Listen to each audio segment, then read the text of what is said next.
কুল্লাহা, অথবা রাতের অধিকাংশ সময় জেগে থাকতেন। দুটোরই সম্ভাবনা আছে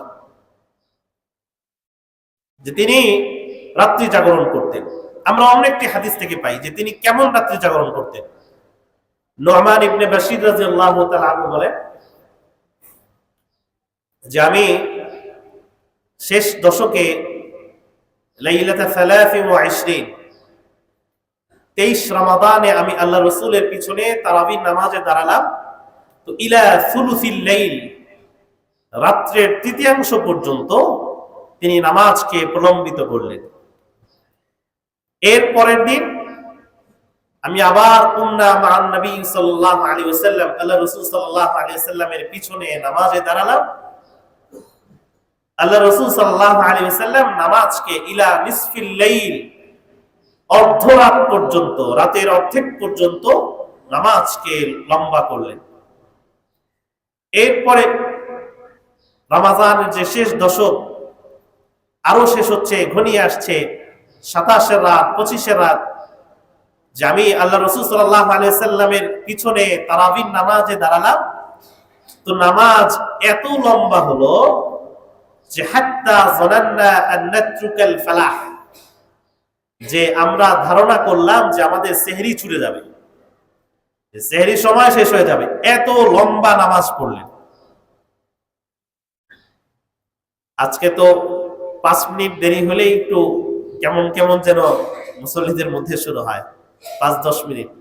তাহলে রাসূল সাল্লাল্লাহু আলাইহি ওয়াসাল্লামের সাহাবী বলছেন যে আমি তার পিছনে নামাজে দাঁড়ালাম, এত লম্বা ছিল সেই নামাজ, এক রাকাতে আল্লাহ রাসূল সাল্লাল্লাহু আলাইহি ওয়াসাল্লাম সূরা বাকারা পড়ে ফেলতেন। বাকারা, ইমরান, এক এক রাকাতে এরকম 5 পারা 6 পারা পড়ে ফেলতেন। সাহাবা আজমাইনদের কওলে আছে যে আমি দাঁড়ালাম, আল্লাহ রাসূল সাল্লাল্লাহু আলাইহি ওয়াসাল্লাম বাকারা শুরু করলেন, আলিফ লাম মিম যালিকাল কিতাব। তো যখন বাকারা শেষ হলো, সেই আড়াই পারায় গিয়ে 50 পৃষ্ঠা পরে গিয়ে তো সাহাবী বললেন যে আমি ভাবলাম এবার হয়তো আল্লাহ রাসূল রুকুতে যাবেন, কিন্তু না, তিনি সূরা আলে ইমরান শুরু করলেন। আলে ইমরান শেষ করার পর সাহাবী বললেন যে এবার ভাবলাম এইবার হয়তো রুকুতে যাবেন, যে না, তিনি নিসা শুরু করলেন। এইভাবে আল্লাহ রাসূল সাল্লাল্লাহু আলাইহি ওয়াসাল্লাম শেষ দশকের রাত জাগরণ করতেন। আল আশরুল আওয়াখির, শেষ দশকের আল্লাহ রাসূল সাল্লাল্লাহু আলাইহি ওয়াসাল্লামের যে প্রথম যে কাজ ছিল, তিনি রাত জাগরণ করতেন। আহিয়াল লাইল, দ্বিতীয় হাদিসের দ্বিতীয় অংশ, আইকাযা আহলাহু, তার পরিবারকে জাগ্রত করতেন। নিজে তো নামাজ পড়তেন, সারা রাত জাগ্রত থাকতেন, ঘরে ঘরে ডেকে সাহাবীদের ঘরে ঘরে যেতেন, বিশেষত নিজের পরিবারের সদস্যদেরকে জাগাতেন। তো শেষ দশকের একটি বিশেষ সুন্নাহ, এটা সব সময়ের জন্য সুন্নাহ, শেষ দশকের স্পেশাল সুন্নাহ এটা, যে পরিবারের সদস্যদেরকে রাত্রে ঘুম থেকে উঠানো, জাগানো। বুখারী শরীফের রিওয়ায়াত, আলী রাদিয়াল্লাহু তাআলা আনহু বলেন যে আল্লাহ রাসূল সাল্লাল্লাহু আলাইহি ওয়াসাল্লাম শেষ দশক আসলে দরজায় কড়া নাড়তেন এবং বলতেন, তার কন্যা ফাতেমা এবং জামাই আলী রাদিয়াল্লাহু আনহুমা কে উদ্দেশ্য করে বলতেন, আলা তুসাল্লিয়ান, তোমরা কি নামাজ পড়বে না, তোমরা কি নামাজ পড়বে না? তারা তো অবশ্যই নামাজ পড়তেন, কিন্তু আল্লাহ রাসূল সাল্লাল্লাহু আলাইহি ওয়াসাল্লাম চাইতেন তারা যেন সারা রাত জেগে থাকে। তো শেষ দশকে এরকম তার স্ত্রীদের ঘরে ঘরে গিয়ে, কন্যার ঘরে গিয়ে টোকা দিতেন, দরজায় কড়া নাড়তেন। ওয়া আইকাযা আহলাহু ওয়াজাদ্দা ওয়াশাদ্দাল মিজার, এবং খুব জোরে সোরে প্রস্তুতি নিয়ে, জামা টাইট করতেন মানে কি, প্রস্তুতি নিয়ে, যাতে করে দীর্ঘ সময় তিনি ইবাদত করতে পারেন, এরকম প্রস্তুতি নিয়ে তিনি নামতেন। যে আম্মা জান আয়েশা রাদিয়াল্লাহু তাআলা আনহা আরো বলেন যে কানা ইয়াজতাহিদু ফিল আশরিল আওয়াখির মা লা ইয়াজতাহিদু ফি গায়রিহি, আল্লাহ রাসূল সাল্লাল্লাহু আলাইহি ওয়াসাল্লাম রমাদানের শেষ দশকে এত বেশি মুস্তাহাদা করতেন, এত বেশি ইবাদত করতেন যে অন্য কোন সময় তাকে এত বেশি ইবাদত করতে দেখা যেত না। ইয়াজতাহিদু ফি মা লা ইয়াজতাহিদু ফি গায়রি, অন্য কোন সময় তিনি এত গুরুত্বের সাথে, তিনি ইবাদত করতে তাকে দেখা যেত না, এত তিনি ইবাদত করতেন। কেন? এই শেষ দশকের আল্লাহ রাসূল সাল্লাল্লাহু আলাইহি ওয়াসাল্লাম এইভাবে সারা রাত জাগ্রত থেকে তার আহাল পরিবারের সদস্যদেরকে জাগ্রত করতে নিজে এরকম জোরে সোরে প্রস্তুতি নিয়ে রাত ব্যাপী ইবাদত করতেন। শেষ দশককে এত গুরুত্বের কারণ কি? আল্লাহ রাসূল সাল্লাল্লাহু আলাইহি ওয়াসাল্লাম নিজে বলেন যে আমি লাইলাতুল কদর খোঁজার জন্য প্রথম দশক আমি এরকম চেষ্টা করলাম, সারাদিন ইবাদত, সারা রাত ইবাদত, না ঘুমিয়ে কাটালাম। এরপরে আবার দ্বিতীয় দশক, এরপরে আমার কাছে ওহী আসলো যে লাইলাতুল কদরকে তোমরা শেষ দশকে খোঁজো। এরপর থেকে আল্লাহ রাসূল সাল্লাল্লাহু আলাইহি ওয়াসাল্লাম শেষ দশকে এইভাবে লাইলাতুল কদরকে তালাশ করতেন। মুহতারাম, লাইলাতুল কদরের ব্যাপারে আমাদের, কদরের রাতের ব্যাপারে আমাদের অনেকের ভুল ধারণা আছে। ভুল ধারণাও বলা যায় অথবা আংশিক ধারণাও বলা যায়। আমরা মনে করি 27 রাত এটাই সবে কদর। আমরা যদি 27 রাতকে লাইলাতুল কদর ভেবে আমরা যদি শুধু ওই রাতকেই বিশেষায়িত করি, তাহলে হাদিসের আলোকে বলা যায় যে আমরা অনেকে লাইলাতুল কদরের ফজিলত থেকে মাহরুম হই। আর লাইলাতুল কদরের ফজিলত থেকে মাহরুম হওয়া অনেক বড় বিষয়। যে আল্লাহ রাসূল সাল্লাল্লাহু আলাইহি ওয়াসাল্লাম বলেন যে মান হুরিমা ফাকাদ হুরিমা খায়রা কুল্লাহা, যে লাইলাতুল কদরের ফজিলত থেকে মাহরুম হলো সে সমস্ত কল্যাণ থেকে মাহরুম হয়ে গেল। এত বড় ফজিলত আর কোন আমলে আছে? ইন্না আনজালনাহু ফি লাইলাতিল কদর ওয়া মা আদরাকা মা লাইলাতুল কদর লাইলাতুল কদরি খায়রুম মিন আলফি শাহর, যে হাজার মাস ইবাদত থেকে উত্তম। বনি ইসরাইলের এক লোক যে দিন ভর যুদ্ধ করত আর রাত ভর জেগে আল্লাহ তাআলার কাছে সামনে দাঁড়িয়ে দাঁড়িয়ে ইবাদত করত, নামাজ রত কাটাতো, এরকম সে হাজার মাস করেছে, হাজার মাস। এই কথা শুনে সাহাবা আজমাইন বললেন আমরা তো অল্প দিন হায়াত পাই। তখনই এই সূরা নাজিল হয়। তো লাইলাতুল কদর পালনের বিষয় না, লাইলাতুল কদর খোঁজার বিষয়। কিসের বিষয়? খোঁজার বিষয়, তালাশের বিষয়। ভালো করে মনে রাখবেন, লাইলাতুল কদর কোনো পালনের বিষয় না। যদি পালনের বিষয় হতো তাহলে আল্লাহ তাআলা উম্মার কাছে স্পষ্ট করতেন যে হ্যাঁ অমুক রাত সুনিশ্চিত ভাবে পালন। কিন্তু হাদিসে কি আসছে যে তাহাররাউ লাইলাতুল কদর, তোমরা লাইলাতুল কদরকে খুঁজো, তালাশ করো, পালন করো বলা নেই। লাইলাতুল কদরকে তালাশ করো কখন? ফিল আশরিল আওয়াখির মিন রমাদান, রমাদানের শেষ দশকে তোমরা তালাশ করো। লাইলাতুল কদর সম্পর্কে এটা কোন দিন এই সংক্রান্ত অন্তত 25টা হাদিস আছে। এই হাদিসগুলো একত্র করলে দেখা যায় যে কোন হাদিসে 21 রাতের কথা আছে, কোন হাদিসে 23 রাতের কথা আছে, কোন হাদিসে 25 কথা আছে, 27 কথা আছে, 29 কথা আছে, কোন রাকাতে 21, 23, 25 কথা, কি বলি, কোন হাদিসে 21, 23, 25 কথা আছে, কোন হাদিসে 25 এবং 27 কথা আছে। তো মুহাদ্দিসিনে কেরাম আল্লামা ইমাম নববী রাহমাতুল্লাহি আলাইহি হাদিসের ব্যাখ্যায় বলেন যে এর দ্বারা অনুভূত হয় যে তাখতালিফু ফিল আম, যে এক এক বছর এক এক ধরনের, এক এক বছর এক এক দিনে হয়। কোন বছর 21 রমাদানে, কোন বছর 23 রমাদানে। এটা মুহাক্কিকদের কথা, হাদিসের কথা না, উলামায়ে কেরামের কথা, মুহাক্কিক উলামায়ে কেরামের কথা। আল্লামা ইবনে হাজার আসকালানী রাহমাতুল্লাহি আলাইহি, ইমাম নববী রাহমাতুল্লাহি আলাইহি, ইমামগণ বলে গিয়েছেন যে লাইলাতুল কদরের যে হাদিসগুলো এগুলোকে একত্র করলে মনে হয় যে লাইলাতুল কদর কোন নির্দিষ্ট দিনের সাথে খাস না, তবে সেটা উইথ মিনাল আওয়াখির, যে শেষ দশকের বিজোড় রাতগুলোর সাথে খাস, শেষ দশকের বিজোড় রাতগুলোর সাথে খাস। আমি বলি যে শুধু বিজোড় রাত না, জোড় রাতগুলোর সাথেও। কারণ আমরা জানি যে পৃথিবীতে সময়ের বেশ কম আছে। আমাদের এখন যেমন দিন, পৃথিবীর অন্য একটা অংশে এখন রাত।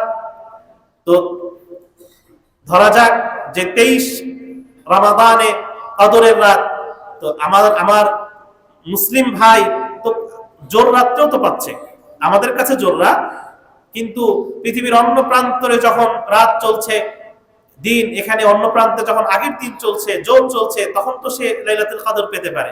তো এই যে রাত দিনের বিস্কোপে আমরা শেষ দশকের প্রত্যেকটা দিনকেই যদি আমরা কদরের সম্ভাবনাময় মনে করি, যেটা আল্লাহ রাসূল সাল্লাল্লাহু আলাইহি ওয়াসাল্লাম নিজে মনে করতেন, সাহাবা আজমাইন মনে করতেন, তাহাররাও, যে তোমরা লাইলাতুল কদরকে তালাশ করো। তালাশ কিভাবে করব? তালাশ করার মানে কি? তালাশ করার মানে হলো যে শেষ দশকের প্রত্যেকটা রাতকে লাইলাতুল কদরের সম্ভাবনাময় মনে করে ইবাদত করা। শেষ দশকে প্রত্যেকটা রাত লাইলাতুল কদর হওয়ার সম্ভাবনা রাখে, এটা মনে করে প্রত্যেকটা রাত্রেই ইবাদত করা। হারামের এক ইমাম এক খুতবায় বলছিলেন যে শেষ দশকে আপনি প্রতিদিন 2 রাকাত করে নামাজ পড়েন, একটু সাদাকা করেন, যদি কদর হয়ে যায়, আমি তো জানি না, এটা তো স্পষ্ট রাখা হয়েছে, হয়ে যায়, তাহলে তো আমি 1000 মাস সব পেয়ে গেলাম। তো আমরা শেষ দশকে প্রত্যেক রাত্রে আমরা লাইলাতুল কদরকে তালাশ করব, প্রত্যেক রাত্রে আমরা নফল নামাজ, তাহাজ্জুদের নামাজের চেষ্টা করব, প্রত্যেক দিন আমরা সাদাকায় অংশগ্রহণ করব, যাতে করে কদর হওয়া মাত্রই এর পরিপূর্ণ ফজিলত আল্লাহ তাআলা আমার ভাগ্যে দিয়ে দেন।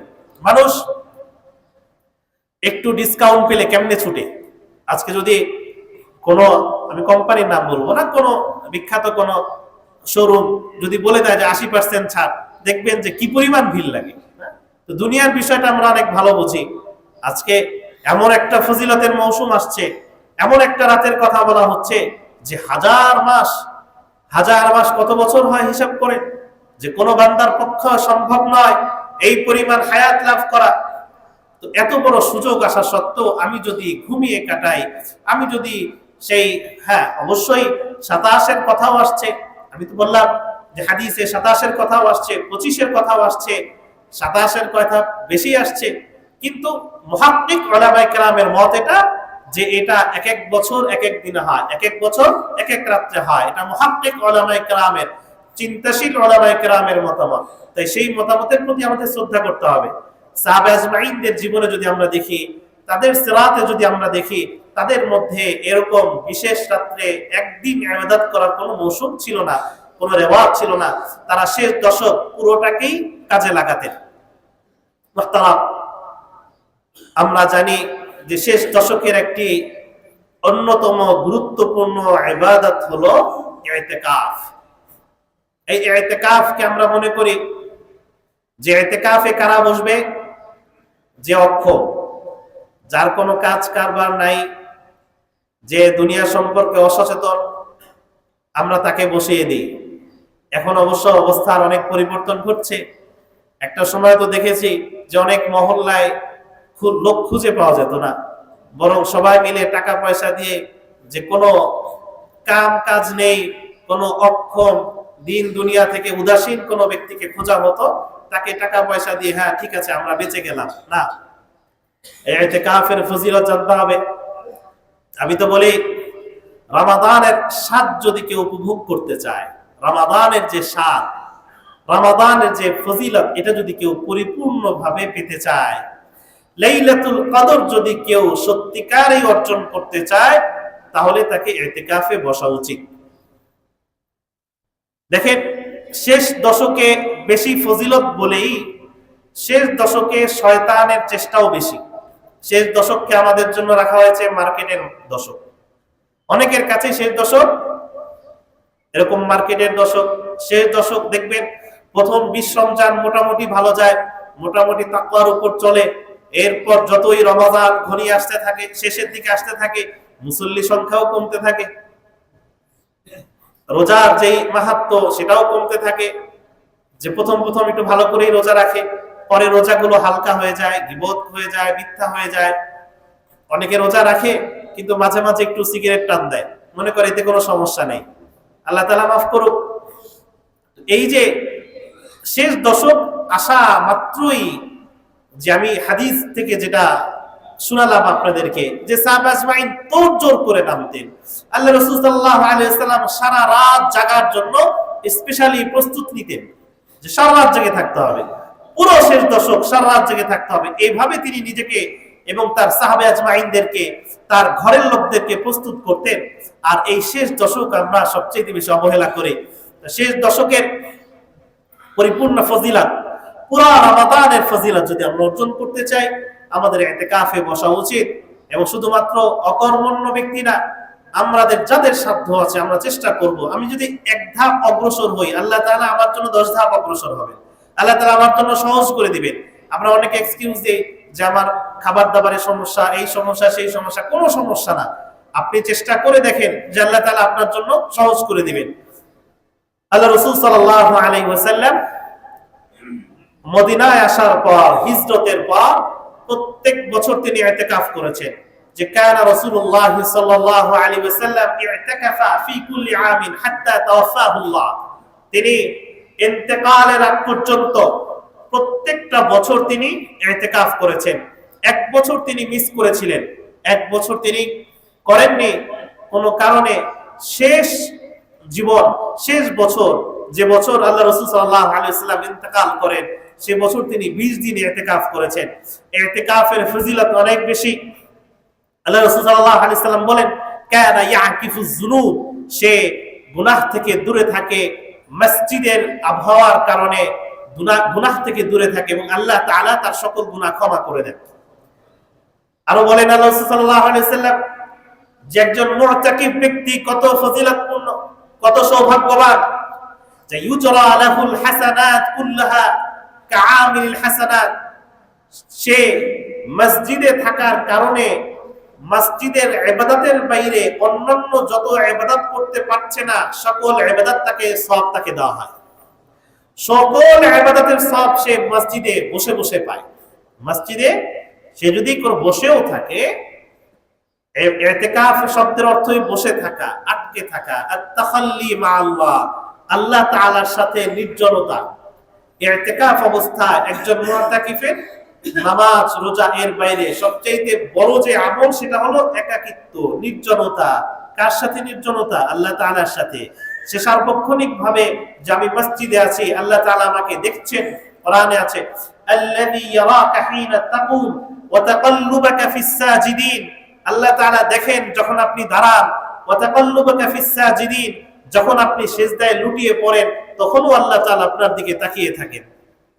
তো মুহতারাম, ইতিকাফের মৌলিক যে রহস্য এটাই যে আল্লাহ তাআলার সাথে একাকিত্ব, নির্জনতা আর তাখাল্লি। এইজন্য উলামায়ে কেরাম কিতাবে লিখেছেন যে ইতিকাফ অবস্থায় একাকী ইবাদত উত্তম, একাকী দোয়া করা, একাকী ইস্তিগফার করা এটা উত্তম। জামাআতবদ্ধ আমল থেকে একাকী আমল উত্তম। এক হাদিসে আছে আল্লাহ রাসূল সাল্লাল্লাহু আলাইহি ওয়াসাল্লাম বলেন যে মান ইতিকাফা ইয়াওমান ইবতিগা ওয়াজহিল্লাহ, যে একদিন আল্লাহ তাআলা সন্তুষ্টির জন্য ইতিকাফ করবে, একদিন তার থেকে জাহান্নাম থেকে 1000 মাইল দূরত্ব তৈরি করে দেওয়া হয়। হাদিসের ভাষায় যে 3 খন্দক পর্যন্ত দূরত্ব করে দেওয়া হয়। এক এক খন্দক মানে 3 পরীক্ষার সমান দূরত্ব তৈরি করে দেওয়া হয়। এক এক পরীক্ষা পূর্ব পশ্চিমের মাঝে যত পার্থক্য, এরকম পূর্ব দিগন্ত পশ্চিম দিগন্তে যেমন পার্থক্য, এরকম 3 গুণ পরিমাণ জাহান্নাম থেকে তার দূরত্ব সৃষ্টি করে দেওয়া হয়। অর্থাৎ জাহান্নাম থেকে তাকে মুক্ত ঘোষণা করা হয়।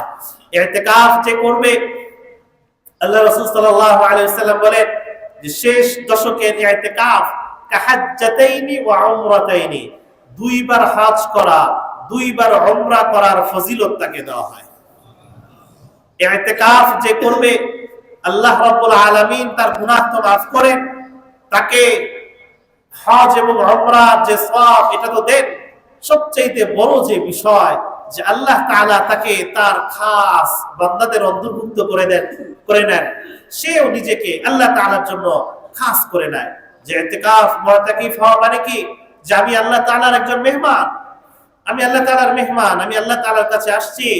দুনিয়ার কারোর সাথে আমার কোনো আপাতত সম্পর্ক নেই, আমি দুনিয়াবি কোনো কথাবার্তা বলবো না, আমি ব্যবসা বাণিজ্যে অন্য কোনো কিছু চিন্তা করব না, আমার সমস্ত খেয়াল মনোযোগ একমাত্র আল্লাহ তাআলার দিকে মনোনিবেশ করা। সেই জন্য ইতিকাফের ফজিলত অনেক বেশি। আর প্রত্যেক মুসলমানের এই ইতিকাফের ব্যাপারে তার প্ল্যান থাকা উচিত যে হ্যাঁ আমি অবশ্যই ইতিকাফ করব, এই ইচ্ছা তার ভিতরে থাকা উচিত। দুনিয়াবি ব্যস্ততা থাকবে, অন্য সকল ব্যস্ততাকে আড়াল রেখে আমাকে পাশে রেখে ইতিকাফের প্রতি মনোযোগী হতে হবে, ইতিকাফে চেষ্টা করতে হবে। রমাদানের আসল যে ফজিলত, রমাদানের যে মৌলিক ফজিলত, রমাদানের যে স্বাদ, এই স্বাদ যদি আমরা পেতে চাই আমাদেরকে ইতিকাফ করা উচিত। ইতিকাফ সংক্রান্ত দুই একটা মাসআলা বলে আমি শেষ করছি যে ইতিকাফ মূলত সুন্নাতে মুআক্কাদায়ে কিফায়া। আল্লাহ রাসূল সাল্লাল্লাহু আলাইহি ওয়াসাল্লাম যেহেতু প্রত্যেক বছর ইতিকাফ করেছেন, এজন্য এটা সুন্নাতে মুআক্কাদা, অর্থাৎ সুদৃঢ় সুন্নাহ। কোন কোন সাহাবী করেন নাই ইতিকাফ, তাদেরকে যেহেতু নিন্দা করা হয় নাই, যারা করেছেন তাদেরকে প্রশংসা করা হয়েছে, যারা করেন নাই নিন্দা করা হয় নাই। এজন্য এটা কিফায়া হিসাবে আছে যে একদল মুসলমান একজন করলে সকলেই গুনাহ থেকে মুক্ত হয়ে যাবে, বা কেউ যদি না করে সকলে গুনাহগার হবে। ইতিকাফ সুন্নাতে মুআক্কাদা। ইতিকাফ ওয়াজিব কখন হয়? যদি কেউ মান্নত করে তখন ওয়াজিব হয়। যা আমি নিজের উপর আবশ্যক করে নিল যে আমি ইতিকাফ করব, তখন তার উপর ওয়াজিব হয়ে যায়। বা কেউ কোন একটা বিশেষ কোন জিনিসের সাথে সম্পর্কিত করে যদি আমি সুস্থ হই তাহলে আমি একদিন বা 2 দিন বা 10 দিন ইতিকাফ করব, এভাবে যদি কেউ নিজের উপর আবশ্যক করে নেয় তখন তার উপর ওয়াজিব হয়ে যায়। রমাদান ছাড়া অন্য সময়ও যদি কেউ ইতিকাফ করতে চায় তখন তার জন্য শর্ত হলো যে তাকে অবশ্যই রোজা অবস্থায় থাকতে হবে। লা ইতিকাফা ইল্লা বিসাওমিন, সাওম ছাড়া, রোজা ছাড়া ইতিকাফ হয় না। তো এটা হলো ওয়াজিব ইতিকাফ, কেউ যদি নিজের উপর আবশ্যক করে নেয়, এটা যে কোনো সময় করা যায়। রমাদানের শেষ দশক, এটা হলো সুন্নাতে মুআক্কাদা। আরেকটা হলো নফল ইতিকাফ, এটা যে কেউ যে কোনো সময় করতে পারে। আল্লাহ রাব্বুল আলামিন আমাদেরকে ইতিকাফে বসা, লাইলাতুল কদর তালাশ করা এবং এই রমাদানের পরিপূর্ণ সওয়াব মাহাত্ম্য অর্জন করার তৌফিক দান করুক। আমিন। ওয়া আখিরু দাওয়ানা আলহামদুলিল্লাহ।